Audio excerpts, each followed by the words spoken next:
this is obviously a very important milestone for Loanboox, issuing our first bond without really having an investment bank involved. I think it's actually not only for us at Loanboox an important step, but for debt capital markets in general.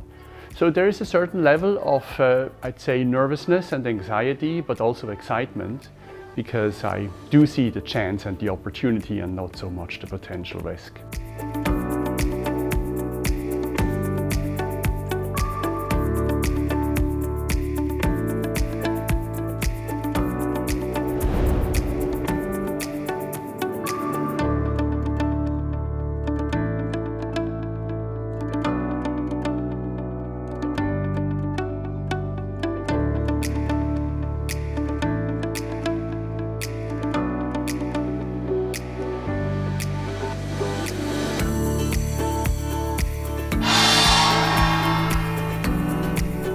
Today we had our first bond self-issuance on the Loanboox platform, and it was really exciting and in the end successful to see how the order built up over time, how the orders of all the investors came in, more than 50 orders. So I think that what we have achieved is fantastic.